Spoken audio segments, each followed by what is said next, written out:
Buenos días, mi nombre es Leslie Bon Méndez Torres y soy estudiante de Psicología de la Universidad Nacional Abierta y a Distancia. El día de hoy nos reunimos con el neuropsicólogo Hernán Páez con la finalidad de realizar una entrevista para comprender la práctica profesional en el campo de la neuropsicología, para comprender las experiencias profesionales del campo y su relación con las acciones psicosociales.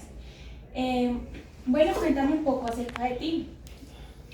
Bueno, mi nombre es Hernán Darío Páez Caicedo, soy psicólogo de profesión, tengo una maestría en neuropsicología de la Universidad Internacional de Valencia, España, y pues me encuentro desempeñando mi función en el Hospital de Facatativá. Bueno, ¿cómo comenzó tu carrera en este campo y qué formación tienes para desempeñarte en el mismo? Bueno, inicialmente el ámbito de la salud ha sido pues una pasión que he tenido desde hace mucho tiempo. Soy auxiliar de enfermería. Posterior a eso hice mi carrera profesional en psicología y pues de tantas ramas que tiene la psicología me encaminé por la neuropsicología, ya que es una especialidad que enmarca muchos ámbitos del comportamiento personal versus la parte anatómica y clínica del cerebro. ¿Y cuál consideras que ha sido como la experiencia más significativa mientras has estado trabajando en este campo? Bueno, la parte de la neuropsicología abarca un espacio súper amplio y creo que todos los casos en particular han sido significativos en mi carrera. Si tú me pones a elegir un caso, pues en una de mis evaluaciones yo me encontraba trabajando en la ciudad de España y había un paciente muy particular que había tenido un accidente de tránsito y había perdido ciertas capacidades neuropsicológicas y pues fue un reto personal y del grupo de trabajo en el que nos enfocamos en muchos aspectos, tanto físicos como neuropsicológicos y a nivel familiar y social, que realmente nos llevó muchísimo tiempo y mucho esfuerzo para poder sacar a esa persona de su crisis en la que estaba a raíz de este accidente y pues el ver el resultado es bastante alentador para nosotros como equipo y pues yo creo que es algo que ha estado o que nos marcó personalmente a mí, me marcó en mi carrera profesional. ¿Y qué técnicas, herramientas y modelos de evaluación utilizas usualmente en tu práctica? ¿Cómo seleccionas también cuál es el más adecuado para tu paciente? Bueno, yo pienso que eso no es de acuerdo al profesional, sino es más de acuerdo al paciente. Cada paciente es un mundo diferente y un caso totalmente diferente en el que tú tienes que evaluar qué tipo de test o qué tipo de batería le debes aplicar y debes de hacer un análisis muy completo de la sensibilidad que tiene la prueba y la especificidad que tiene, porque pues no es lo mismo tú evaluar un paciente que tiene un Alzheimer o un paciente que tiene una demencia a un paciente que tiene una depresión o que tiene un trastorno de la conducta. Entonces no es qué evaluaciones o qué técnicas aplicamos, sino qué tipo de paciente vamos a evaluar. De acuerdo a eso, pues tenemos que hacer un estudio muy riguroso para ver qué test o qué evaluaciones o qué baterías podemos aplicarle. Eso sí tenemos que tener en cuenta obviamente que no solo un test o no solo una batería nos brinda un diagnóstico, sino que tenemos que hacer varias, como el consenso o la vinculación de varias baterías para tener un diagnóstico o una visión mucho más acertada del paciente. Desde tu experiencia, ¿cómo se integran las acciones psicosociales en los contextos en los que has trabajado? Bueno, yo pienso que eso es muy importante. Yo te contaba que en España yo trabajé en una clínica que se llama Neurovita, que es una clínica netamente neuropsicológica en la ciudad de Valencia. Y pues particularmente en este país se vincula toda la parte social con la parte clínica del paciente, cosa que de pronto nos falta un poquitico más aquí en Colombia, pero es una experiencia genial, ya que Tú no puedes hacer una intervención de un paciente sin que la familia te apoye, su entorno laboral o si es un menor, el entorno educativo. Entonces, en cuanto a la parte social, yo pienso que sí es importante que nosotros tengamos un contacto directo y que esté todo el vínculo del paciente nos comprometido para la recuperación.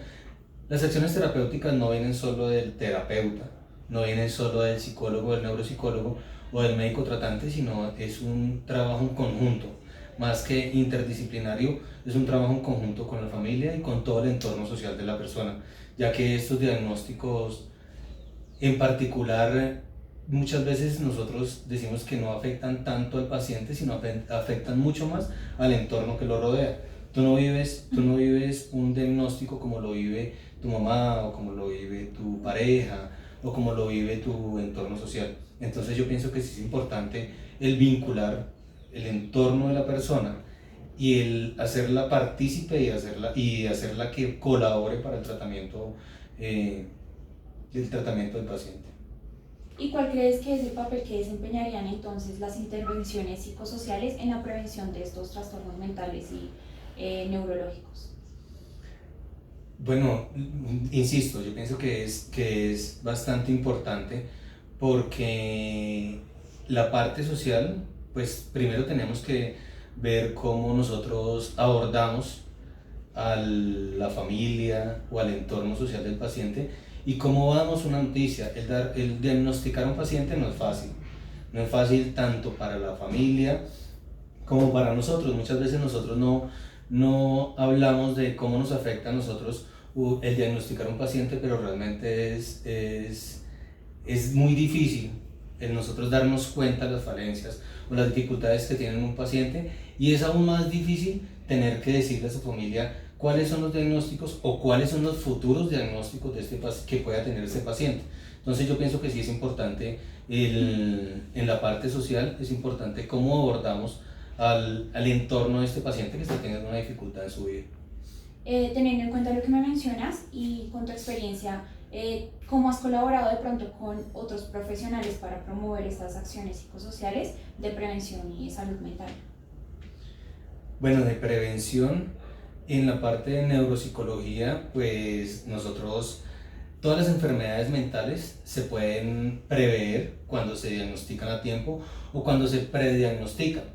¿Por qué te lo digo? Porque hay enfermedades de pronto que se pueden llamar que son hereditarias, y es muy posible que tú prediagnostiques una enfermedad de acuerdo a su entorno familiar. Si el paciente tiene una trayectoria de su familia con una enfermedad neurodegenerativa, es muy probable que después de algunos años la pueda padecer. Entonces yo pienso que es importante nosotros poder diagnosticar o poder trabajar en esas dificultades que posiblemente más adelante el paciente puede tener. Como te decía, nosotros tenemos la facilidad de poder reestructurar nuestro cerebro. En algunas ocasiones o en algunos estudios se le llama la plasticidad cerebral. La plasticidad cerebral, ¿en qué consiste? En que tú puedes educarte y reeducarte, aprender y reaprender. Entonces es importante que nosotros podamos diagnosticar estas dificultades o estos diagnósticos, valga la redundancia, a los pacientes para poder tener un trabajo y que el tratamiento o el diagnóstico no sea no le dificulte tanto la vida al paciente. Bueno, y dentro del eje de ética y de toma de decisiones, ¿cómo has mantenido, digamos, la ética profesional en el manejo de pacientes de salud mental? Bueno, la ética, yo pienso que en el ámbito de la salud es la misma. El hecho de tú tener una historia clínica o un estado de salud privado es fundamental, que en algunas ocasiones obviamente tiene uno que ver cómo integra algunas especialidades, algunos aspectos sociales, familiares del paciente, pero pues sí es importante la privacidad del paciente ante todo. ¿Y te has enfrentado alguna vez a algún dilema ético en tu trabajo? Pues no, mira que yo pienso que la parte médica es muy cuadriculada en ese sentido. Pienso que todo mundo tenemos las cosas claras en cuanto a lo que nos acobija la ley y en cuanto a qué debemos hacer y qué no debemos hacer éticamente. Y pues el tema de la privacidad, el tema de la ética, pienso que es muy bien marcada en la parte de la salud.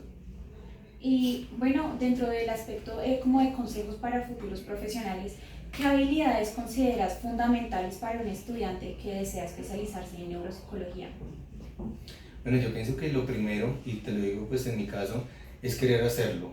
El hecho de nosotros saber cómo funciona el cerebro nos da la facilidad de pronto de ayudar a las personas.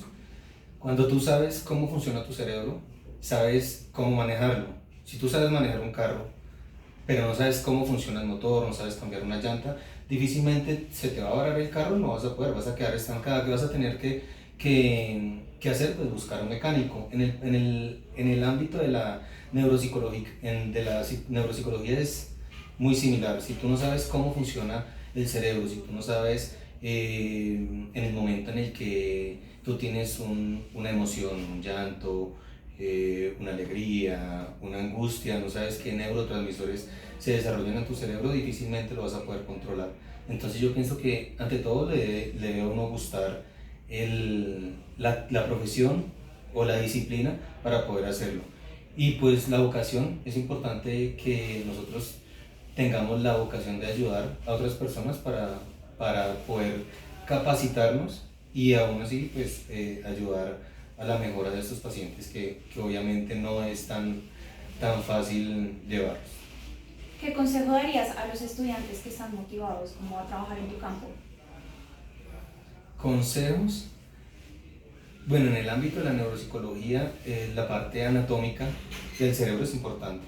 Yo pienso que el saber qué tipo de neurotransmisores se desarrollan en tu cerebro, cómo funcionan, en qué momento se activan, los lóbulos del cerebro, qué información adquieren, cómo se desarrolla el cerebro es fundamental. Y yo pienso que en neuropsicología, a diferencia de psicología, sí tenemos que centrarnos mucho más en la parte anatómica del cerebro y cómo funciona cada partecita que tenemos en nuestra cabeza.